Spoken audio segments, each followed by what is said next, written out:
আসসালামু আলাইকুম। ফাজাইল আমলের অনলাইন তালিম থেকে পড়া হচ্ছে, তালিম শুরু করা হচ্ছে।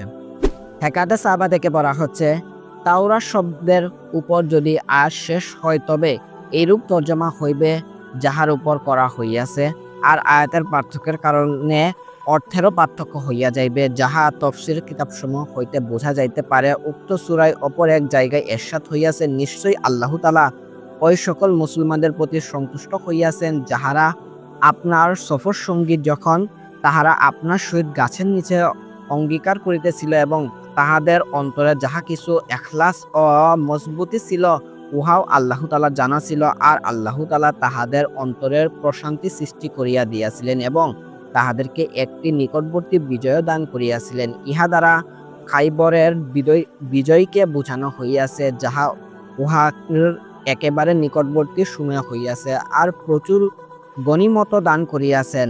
আল্লাহ তাআলা বড় জবরদস্ত হেকমতওয়ালা। সাহাবায়ে একরাম রাদিয়াল্লাহু আনহু এর ব্যাপারে এক জায়গায় আল্লাহ তাআলা ইরশাদ করেন, অর্থ ওই সকল মুমিনের মধ্যে কত লোক এমন রহিয়াছে যাহারা আল্লাহর সহিত যে ওয়াদা করিয়াছিল উহাতে সত্য প্রমাণিত হইয়াছে, অতঃপর তাহাদের মধ্যে কতক এমন রহিয়াছে যাহারা আপন মান্যত পূর্ণ করিয়াছে, অর্থাৎ শহীদ হইয়া গিয়াছে, আর কতক তাহাদের মধ্যে ইহার জন্য আগ্রহী এবং অপেক্ষায় রহিয়াছে, এখনো শহীদ হয় নাই এবং নিজেদের এরাদার মধ্যে কোনরূপ পরিবর্তন ও রদবদল ঘটায় নাই।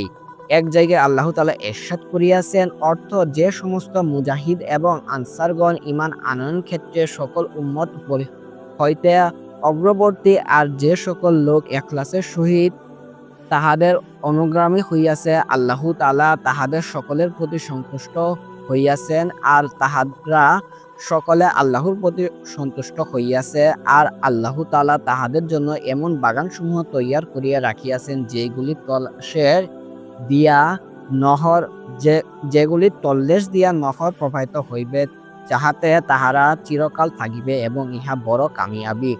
উল্লেখিত আয়াতসমূহে আল্লাহ তাআলা সাহাবায়ে একরাম রাদিয়াল্লাহু আনহুদের প্রশংসা এবং তাহাদের প্রতি সন্তুষ্টি প্রকাশ করিয়াছেন।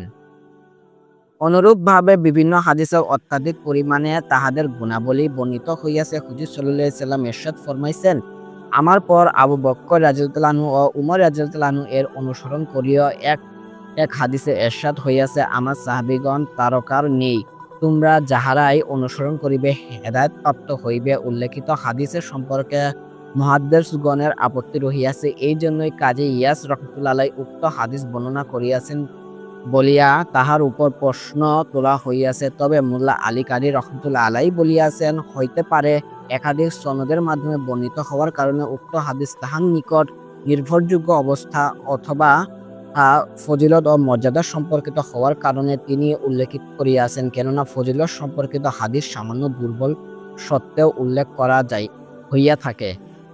হযরত আনাস রাদিয়াল্লাহু আনহু বলেন, হুজুর সাল্লাল্লাহু আলাইহি ওয়াসাল্লাম ফরমাইছেন, আমার সাহাবীদের দৃষ্টান্ত খাদ্যের মধ্যে লবণের নেই, যেমন খাদ্য লবণের ব্যতীত সুস্বাদু হইতে পারে না। হুজুর সাল্লাল্লাহু আলাইহি ওয়াসাল্লাম ইহারও ইরশাদ করিয়াছেন, আমার সাহাবীগণদের ব্যাপারে আল্লাহকে ভয় করো, তাহাদেরকে সমালোচনার পাত্র বানাইও না। যে ব্যক্তি তাহাদের প্রতি মহব্বত রাখে, আমার মহব্বতের কারণে তাহাদের প্রতি মহব্বত রাখে, আর যে ব্যক্তি তাহাদের প্রতি বিদ্বেষে পোষণ করে, সে আমার প্রতি বিদ্বেষ পোষণের কারণে তাহাদের প্রতি বিদ্বেষ পোষণ করে। যে তাহাদিকে কষ্ট দিল সে আমাকে কষ্ট দিল, আর যে আমাকে কষ্ট দিল সে আল্লাহকে কষ্ট দিল, আর যে আল্লাহকে কষ্ট দেয় অতি সত্বর পাকড়াও হইবে।